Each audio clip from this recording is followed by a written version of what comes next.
दोस्तों चलिए आज आपसे कुछ सवाल पूछती हूँ। क्या आपको कभी ऐसा लगा है कि आप बचपन में बहुत डर डर के जिए हो? क्या आपको कभी ऐसा लगा है कि आप पर जिम्मेदारियां बहुत सारी थी, अपनी मम्मी को पानी पिलाने की, अपनी मम्मी की तबीयत का ध्यान रखने की, या अपने घर को ठीक करने की, अस्त व्यस्त होते हुए घर को संभालने की? क्या आपको कभी ऐसा लगा है कि आपका बचपन तो कहीं खो ही गया है, आप बहुत जल्दी बड़े हो गए हो, आप पे जिम्मेदारियां आ गई है, चाहे वो खाने की हो, चाहे भाई बहनों की हो, चाहे किसी और भी चीज की हो? कभी भी आपको ऐसा लगा हो कि आप में एक मेच्योरिटी एक बहुत कम उम्र में आ गई थी and there were burdens, financial, family के या किसी भी स्ट्रेस की वजह से आपको वो बचपन का एहसास हुआ ही नहीं है?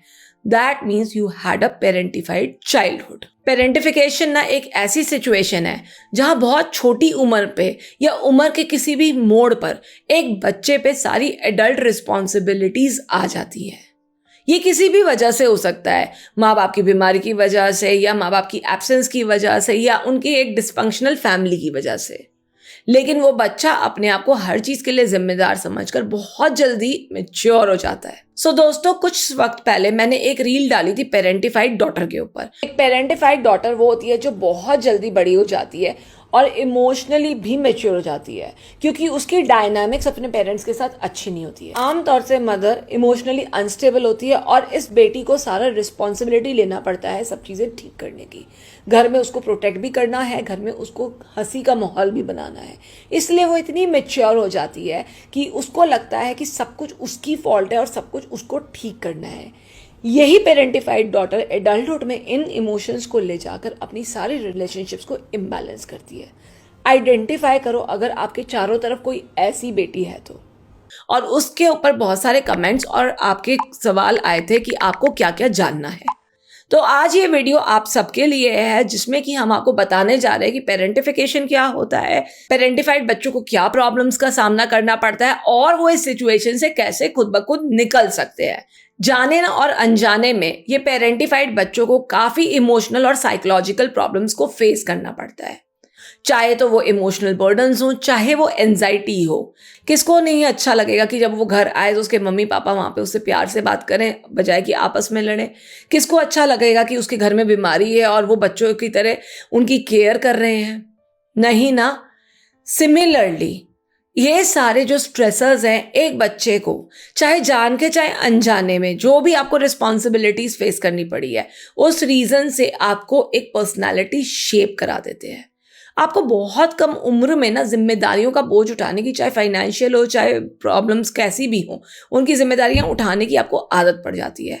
कई बार भाई अपनी छोटी बहनों के लिए बहुत केयरिंग और ओवर प्रोटेक्टिव भी हो जाते हैं।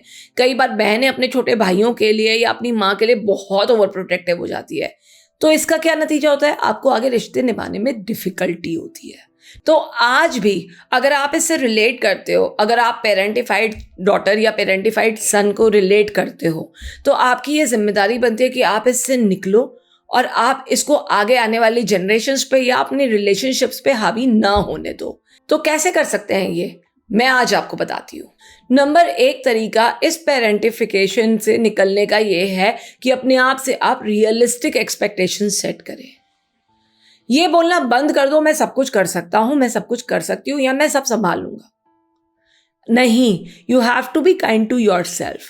मान लो कि आपको इस टाइम साथ की जरूरत है, मान लो आपको इस टाइम किसी और की भी जरूरत हो सकती है, उस साथ को ले लेना उस टाइम, क्योंकि आपकी जो एक्सपेक्टेशंस अपने आप से हैं वो बहुत ज्यादा ओवरवेलमिंग है। नंबर 2, आप अपनी फीलिंग्स के बारे में कम्युनिकेट करिए। अगर आप अपने पेरेंट्स से या किसी रिश्तेदार से या वेल विशर से आप कम्युनिकेट नहीं कर पाते हो, तो अपने पार्टनर, स्पाउस, दोस्तों से, किसी से तो कीजिए। कोई ना कोई आउटलेट तो आपको जरूर मिलेगा जहां आप अपनी फीलिंग्स को अनबर्डन कर पाओ और बता पाओ कि आपको कैसा फील और महसूस हो रहा है। आज आप अपनी लाइफ को खुद अपने रूल्स पे चला सकते हो। My life my rule. Number 3, आपको बाउंड्री सेट करनी है। हालांकि आप कहोगे बहुत देर हो चुकी है, but it's never too late. आपको फिजिकल बाउंड्री, आपको सोशल बाउंड्री, आपको डिसीजन मेकिंग बाउंड्री, आपको सारी बाउंड्रीज आज सेट करनी है। अगर आप इमोशनल बाउंड्री सेट कर पाते हो तो आप खुद के लिए अच्छा कर रहे हो और उनके लिए भी अच्छा कर रहे हो। क्योंकि अगर गिवर आपको दिए ही जा रहा है और एज अ टेकर आप लिए ही जा रहे हो, तो उसमें दोनों का ही नुकसान है। ना वो अपने पैरों पे खड़े हो पाएंगे, अपनी फीलिंग्स को खुद हैंडल कर पाएंगे, ना आप उन्हें करने दोगे और आप खुद भी बर्डन में दब जाओगे। सो इसीलिए बाउंड्री सेट करना बहुत ज़रूरी है, कि उनको बताना ज़रूरी है कि मैं इतना कर लूँ, उसके बाद आप देख लेना। This is where I can help you out, this is where I can not help you out. Number 4 तरीका सपोर्ट सिस्टम का है। सपोर्ट सिस्टम का मतलब वो ऑक्सीजन मास्क है जो आपको अभी चाहिए ही चाहिए। वो आपका दोस्त हो, या वो कोई ग्रुप हो, या वो कोई ऐसे ही लोग हों जो सिमिलर सिचुएशन से निकल चुके हैं। आप उनसे बात करिए, वो समझेंगे भी और समझाएंगे भी। वो आपका माहौल चेंज करने में आपकी चाहे मदद कर पाए ना कर पाए, लेकिन आपके अंदर का माहौल चेंज करने में वो आपकी मदद करेंगे। हो सकता है कुछ ऐसी सेल्फ केयर प्रैक्टिसेस आप शुरू कर दो उनके सपोर्ट से, जैसे कि पेंटिंग, ड्राइंग एटसेट्रा, ताकि आप खुद में एक स्पेस क्रिएट कर पाओ। हो सकता है उनके सपोर्ट से आप एक जगह जाना शुरू कर दो, अपनी एक फोटोग्राफी क्लासेस शुरू कर दो, कुछ भी शुरू कर दो, मुझे नहीं पता। लेकिन अगर आप किसी सपोर्ट ग्रुप को या किसी दोस्तों को जो इन सिमिलर सिचुएशन से निकल चुके हैं, जो आपको समझ रहे हैं आपके साथ ऐसा हुआ है, कनेक्ट होंगे, तो आपको बहुत ज़्यादा सॉल्यूशंस मिलेंगे। और नंबर 5 और सबसे इंपॉर्टेंट, जो मैं बार बार आपको कहती हूँ कि थेरेपी सीख करिए। मेंटल हेल्थ प्रोफेशनल्स जो होते हैं, दे आर अनबायस्ड। आप उनसे जाके बात करिए, आप किसी भी इंसान से मिलके अपनी फीलिंग्स को सॉर्ट आउट करिए। ये किसी और के बारे में नहीं है। ठीक है, हालात की वजह से आपको ये सब करना पड़ा, आपको ये जिम्मेदारियां लेनी पड़ी, लेकिन आज अगर आपने चार्ज नहीं लिया तो दिक्कत हो जाएगी, क्योंकि आप सबका चार्ज लेते लेते अपने आप को भूल गए हो।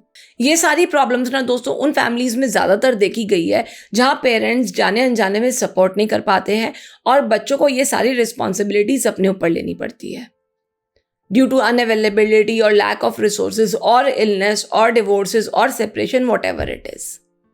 पर करते करते करते करते करते करते आप कहीं ना कहीं अपने आप को पीछे छोड़ आए हो।